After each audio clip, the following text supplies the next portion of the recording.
Up tonight on race day, the ASA cars fast on the Milwaukee Mile. Could the legendary champ hold off the young Chargers? Sloppy going at Road Atlanta. One of the hottest drivers anywhere tries to win a manufacturer's crown for Chevrolet. And drag racing. One of the Pro Stock greats is ready to rumble at Indy. We'll talk live with Darrell Alderman. It is race day, Sunday, August the 27th, 1995.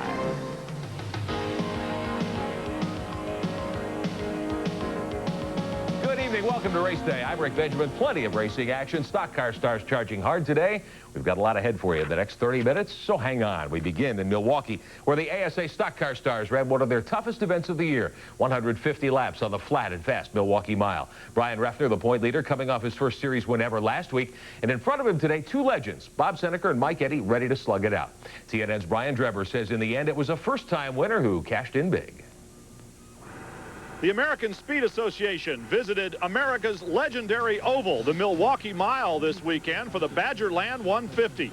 40 cars taking to this flat 1-mile racetrack. At the end of the first lap, Mike Eddy jumped from his outside front row position to take the lead away from Bob Seneker, but it was only for a brief moment. Seneker soon reassumed command of this race and would be the dominant car in the early running.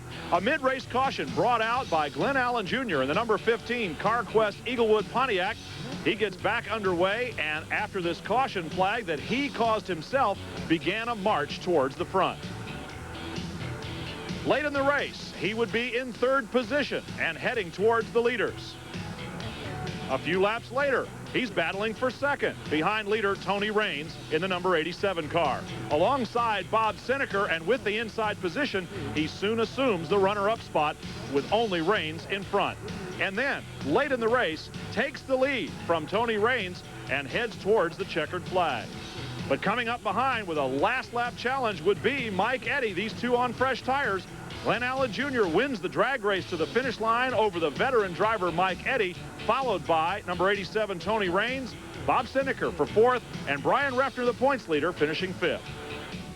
And here are your point standings. 4 races to go in the ASA season. Reffner still the leader, 60 markers ahead of Hansen, Eddy, Glenn Allen Jr., and Bob Seneker, the top 5. A lot more on the ASA event at Milwaukee coming up in minutes here. Controversy in the middle of the race. Mike Eddy blocked by a tow truck driver. We'll show you that. Glenn Allen Jr., a first-time winner this year, as we clarify what we said at the beginning of our report. One of the hottest drivers anywhere is Canadian Ronnie Fellows. He's won 4, make it 5 of the last 6 SCCA Trans Am events before today's 100-miler at Road Atlanta. There's been rain everywhere throughout the southeast, including at Braselton, Georgia, but they started in the dry this afternoon. Fellows starting 5th after setting fast time, tried to lock up the manufacturer's title for Chevrolet. But another Chevy pilot, Scott Sharp, piloting Greg Pickett's machine, led early on in the event. Dorsey Schrader has won a couple for Ford this year, elbows his way by Sharp to lead for a time. And the Buzz McCall Chevy mates, Fellows and Jamie Gallus on the move too. Fellows gets by Sharp, as does Gallus for second and third. Couple of laps in the books. The Canadian Star Fellows drives by Schrader for the top spot. Rain brings out the caution and then the red flag. Finally, they restart, and there's plenty of action back in the pack. We're going to see Brian Simo and Scott Sharp get together and go off. Dorsey Schrader goes off as well. The point leader, Kendall, says he's not done yet this year. He first blasts by Gallus for second. Passes Fellows to take the lead late in the race. Fellows trying to catch Kendall for the lead, and it won't happen today. Fellows crashed with a lap to go.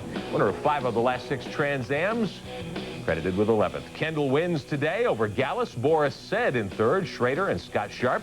Simo, Gooding, McAdam, Gentilozzi, and Cobb, your top 10. And point standings show Kendall out in front with one race left in the 1995 season. And the manufacturer's battle pretty much in hand by Chevrolet, but the final on that won't be known until the Trans Am season wraps up in about 4 weeks in California. We'll keep you posted, of course, right here on Race Day. Wild night last night at Bristol, the 22nd event of this year's Winston Cup season. 500 full tilt laps at the Thunder Bowl, Bristol International Speedway up in Tennessee. Rain last night early, and then racing. Finally, just after 9 o'clock, they were able to put the cars under green. Early on, Rusty and Dale get together out of 4. Both would return, although Rusty with a lot of damage. A lot of early surprises. Jeremy Mayfield and Lake Speed both led for a time last night, right around the 100-lap mark. Just before halfway, this big wreck, Dick Trickle, the early leader Mayfield, Hut Strickland, Steve Grissom all getting involved here. Everybody's okay. We go back to green. Some familiar names up front. Darrell Waltrip, 12 times a winner, led for a while last night. And Earnhardt comes back from early problems to grab the lead, too, with 193 laps left. Lake Speed in trouble here. 111 to go. He crashes hard, and there's an oil fire. Speed spam well done in this one. He has to go to the care center, but he's okay. 72 to go. Dale Jarrett out in front here. Terry Labonte right behind. Labonte, a very steady drive. Less than 70 to go. He claims the lead, the 16th lead change of the night. And then Earnhardt on new tires, faster than anybody. He moves into third spot. On the final lap, Dale thought he had a chance. He gives Labonte a wrap. Labonte glances off Greg Sachs and the wall and hangs on to take the victory, his third of the season last night. Now he and Bobby each have 3. Nice family affair. Earnhardt ends up second over Jarrett, DW, and Mark Martin. Point leader Gordon gets 6th. And our Speed Stick Fast Track Points update brought to you by Menon tonight. Gordon's lead now at 176 points. Marlin 280 markers behind in third spot. Earnhardt another 14 back in fourth. Ted Musgrave rounds out the top 5. Next week, the track too tough to tame. Both Grand National and Winston Cup at Darlington with full highlights coming up here, of course, on race day. And there's more to come tonight. A decision in a racing lawsuit that some say could wreak havoc on the sport. We'll let you know about the Doug Wolfgang case. And the USAC Midgets way down in Kokomo. And when it was all over, a Tony Award for the winner. Highlights are next. Race Day is brought to you by Mopar, Chrysler Corporation parts, and the Chrysler, Plymouth, Dodge, Dodge Truck, Jeep, and Eagle dealers who sell and install them. By Jiffy Lube. If it doesn't say Jiffy Lube, it just isn't Jiffy Lube. By Speed Stick by Menon. Like you, it never quits. We're back out in the Wild West. The traveling cowboys of open wheel racing were slinging clay in the Pacific Northwest this weekend. And experience would be the key to the gold. Friday night, Skagit Speedway in Washington. Dave Blaney with a new track record, but it was Steve Kinzer fastest when it counted. The 11 car on the pole pulls away from the green. Kinzer's Quaker State sprint car goes flag to flag to keep his victory string going. Andy Hillenberg takes the STP Deuce to second. Blaney's third. Here's how they finished in, that was Friday's prelim. Now Saturday night, same 3 drivers, but a different outcome. Dave Blaney in the Luna 10 this time jumps into the lead early, leaving Kinzer and Hillenberg to duke it out for second. Blaney takes his Ford up high and goes out front, never relinquishes the point. Kinzer and Hillenberg join him on the podium in second and third. Greg Hodnett and rookie Randy Hannigan, the top 5. I'll show you the points now in the World of Outlaws. Blaney 162 markers ahead of Jack Haudenschild, with Jeff Swindell 240 back in third. The Outlaw Tour still in the Northwest. They run Tuesday night at Riverside Speedway in Cottage Grove, Oregon, and we'll show you who won next Sunday here on Race Day. Now, what could be a major story for the entire sport? A federal court jury in Kansas City Friday awarded former sprint car superstar Doug Wolfgang $1.2 million in his negligence lawsuit. The jury ruled that Lakeside Speedway in Kansas City failed to have a properly trained and equipped fire crew on hand while cars were on the track when Wolfie crashed in '92. He was badly burned, as I'm sure you know, broke his neck at a testing crash, and these pictures not correct. There we go. There's Doug Wolfgang in the Weikert 29. The jury deliberated for 16 hours, we're told, before returning the verdict. The judge earlier had dismissed Wolfgang's claims of ordinary negligence against the track and the World of Outlaws based on the release he had signed. You'll recall Wolfgang did recover from those injuries, returned to driving for a time, even won the Jackson Sprint Car Nationals 2 years ago, but then he retired once again. Now, lawyers for Lakeside, according to reports, say they will likely appeal that verdict, and we'll certainly keep you posted here on Race Day. The USAC sprint cars were busy last night on the dirt at Portsmouth, Ohio. The first ever USAC win for Mark Casella last night. Casella got by Jack Hewitt on the last go-round. Kevin Doty, Rusty McClure, Tony Stewart there. Have some results to show you. Derek Davidson, and then Eric Gordon and Tony Elliott, Byron Reed, and Trey House. The rest of your top 10 last night in Portsmouth. And the point standings look like this now. Tony Stewart with, let's call it 57 points over Doug Coletta. And Eric Gordon, Hewitt is 4th. Trey House rounds up your top 5. Casella now in 8th in the points, by the way, after his win last night. Next up for the USAC Sprint Cars this Thursday night, they go to the pavement at Louisville, Kentucky. That's the 31st of August. Also in USAC, Tony Stewart's hopes of winning 3 open wheel titles the same year may be starting to slip away. Stewart leads the national sprint car standings, as we just showed you, but he's fallen to 2nd in Silver Crown and midget points. So Wednesday night, they lined up the midgets in Kokomo, Indiana. Stewart in his 9 car looking for points. He bounces around the high side of the play oval. Off turn 4 down low. His Beast chassis takes 2nd from Dave Darlin. Brian Gerster 3rd in points here, tries the turn 1 move. He'll get under Darlin. His Double D goes up high into the cushion. That lets Gerster blow through on the inside to grab 3rd in the event. Up front, Tony Elliott in the Potter 32 pulling away with a full 1/3 of the field fighting for 2nd spot. Elliott flag to flag to win the 30-lap feature at Kokomo earlier this week.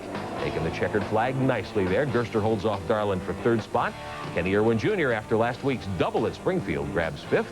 And in the points, here's how it looks now. Andy Michener, your leader, with Stewart, call it 41 points behind, with Brian Gerster 51 points out in third spot.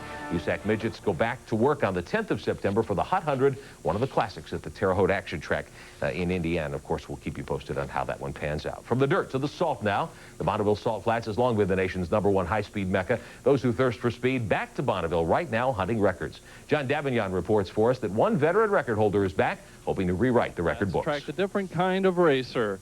To be successful at this sport, you need to be a patient person. Incredibly patient. Like Al T. He spent decades chasing his dream of having the fastest wheel-driven land speed record, over 400 miles an hour. The capabilities of the car and the salt conditions, and just, it's a hard game. And it takes years and years to achieve just the 409 that we did. T set that record in 1991. He's been trying to improve upon it ever since. But rainouts, poor salt conditions, mechanical troubles have kept him from it each year. This year, he hoped conditions were good enough, but it wasn't to be. It all depends on the salt conditions. I feel the car's capable of running a 420 average. So I'm just waiting for the length and the salt conditions. Most of the racers said the conditions here for this summer's speed weeks were the best in years, but they were still very tricky. There were a few mishaps, but nothing particularly serious. Reporting from the Bonneville Salt Flats, this is John Davignon for Race Day. All right, thanks, John. We wish everyone a safe and fast week at Bonneville. When we come back, plenty of stock cars coast to coast, including the NASCAR Modifieds and drag racing. The NHRA stars ready for Indy. We'll talk live to a returning superstar next.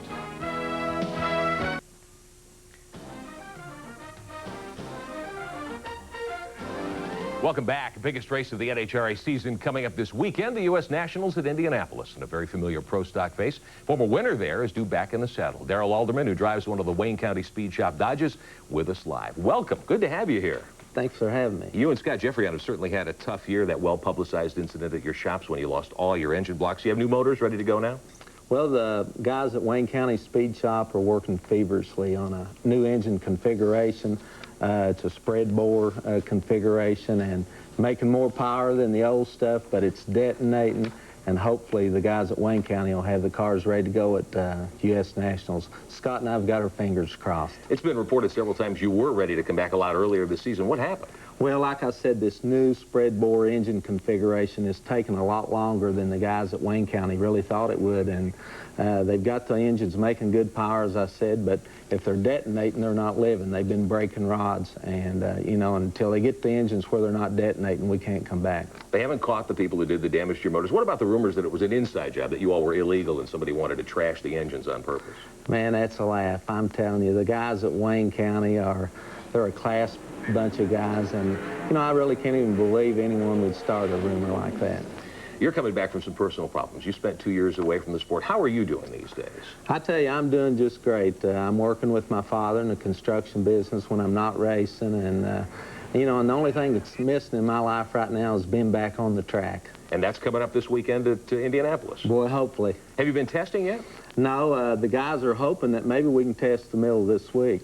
So at this point, you haven't even been back in a race car in a couple of months. No, you know, maybe I can't even drive one when I do come back. You won in '91. Can you win again this weekend?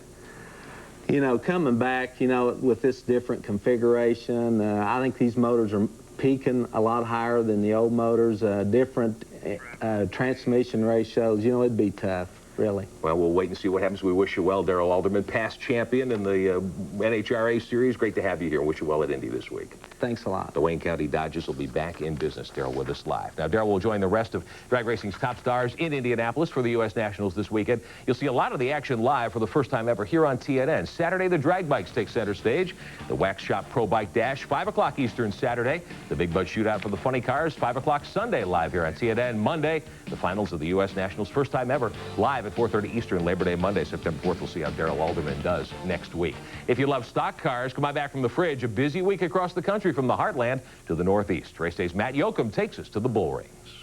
The NASCAR Tour Modifieds returned to Stafford Springs for 150 laps Friday night. Steve Park was hunting his season's 4th win. The biggest scare of the night, Tim Connolly on lap 72. His car engulfed in flames after striking the front stretch wall. The good news, Connolly walked away. On the restart, Park, who'd started 5th, jumped into the lead, passing Rick Fuller. The two battled nose to tail the final 78 laps, but Park came out on top, getting that 4th win. Mike Stefanik scores his 2nd straight top 3, and a late stop for fresh tires gave 4th to Satch Worley. NASCAR's All-Pro Series traveled to I-70 Speedway in Missouri last night. Point leader Hal Goodson led the final 8 laps for the win. Defending champ Mike Cope beat Toby Porter to the line for 2nd. Up north, the ACT Tour battled last night in Groveton, New Hampshire. Brad Layton was the man on the move. The 55 car started 6th and cut through traffic to take the lead by lap 7. Layton escaped a scare when Jerry Babb nearly took out the lead pack with his spin. When the dust settled, Layton led the final 143 laps to win his 6th of the season. Dennis Demers and Ralph Nason finished 2nd and 3rd. I'm Matt Yoakum for Race Day. All right, thanks, Matt. We've got more stock car stuff later on Race Day. Well, how about right now? Back to Milwaukee. Wild finish to the Badgerland 150 ASA race that you saw live here on TNN. Race Day's Ralph Shaheen tells us it was plenty bizarre, but a tow truck operator may have at least scored an assist in this one this afternoon. Rick, we've seen all sorts of things destroy the possibilities for a driver to get a win on the AC Delco Challenge Series Tour, but I've never seen a tow truck get in the way of a victory. But it did for Mike Eddy today. Tell me about what happened with the tow truck. Well, the tow truck was pushing in a disabled car, and, you know, we were pitted right by an opening, so we wouldn't get blocked in. And that's right where the wrecker was pushing the slow car. And for some reason, when the wrecker got there, he missed the opening and just parked sideways up against the wall in front of us, and it's kind of set there. You made a big gamble anyway by coming in and taking tires, and you almost made it.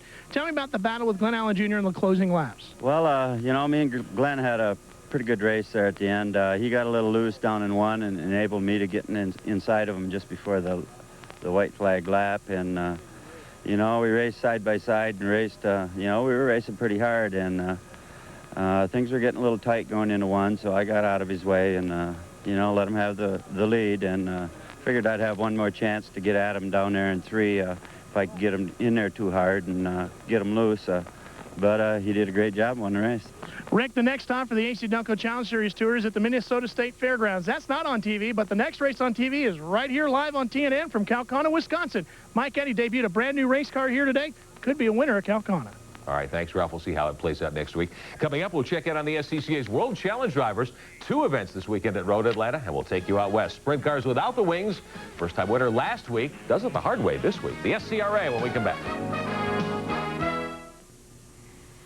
Welcome back. The SCCA's Trans Am guys, not the only road racers putting on the rain tires this weekend. The World Challenge team's busy at Road Atlanta, too. Not 1, but 2 point-paying heats. And yesterday, all 3 World Challenge classes ran 90 miles. John Heinrichsey led all but the first lap in his Mobil 1 Corvette. This is Neil Hanneman, who had a great day, too. Heinrichsey had a tough last lap. He dropped a piston, so we watched some of the other class contenders roll by. But Heinrichsey was able to triumph. Heinrichsey hanging on to win. You'll see him take the checkered flag here in just a moment. Now in the touring class, Neil Hanneman won again in the Archer Motorsports Eagle Talon. We saw that car a moment ago. Here's Heinrichsey coming down to take the checkered flag yesterday. I lost one of my microphones, by golly. Hanneman gets 3rd overall. Dave White in his Porsche there 4th. Doc Bundy finished 2nd in a Porsche yesterday, and Willie Lewis did well also today. Now we're going to show you, well, we're not going to show you. We're actually going to tell you what happened today in the SCCA's World Challenge 2nd heat. And today it was David Murray who won that event over Steve Dinan, Bob Bondurant, Steve Saline. Murray had been the point leader in this series going into this weekend.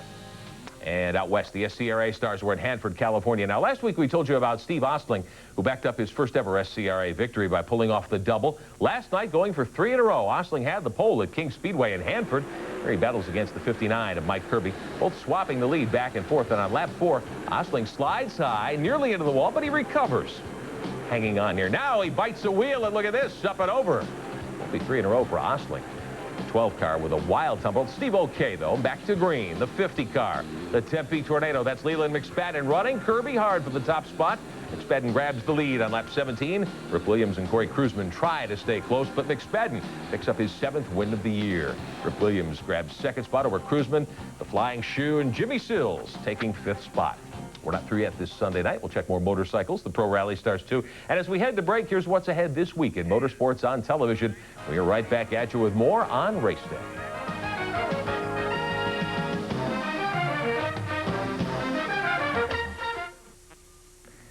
Welcome back. Our Mopar Performer of the Week. Plenty of candidates. A call certainly has to go to Trans Am winner today, Tommy Kendall at Road Atlanta.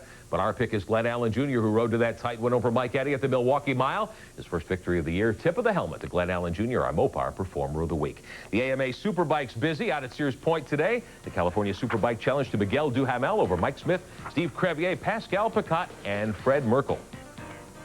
Tom Kipp with a 6th there. And by the way, the point, here's the Pro Rally. We'll show you this quickly before we leave today.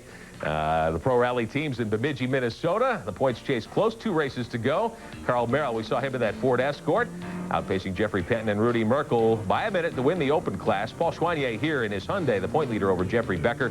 With Jeffrey Becker, I should say. They finished a distant 13th after stalling in stage 4. Here are your results. Marilyn Belfleur win the open class.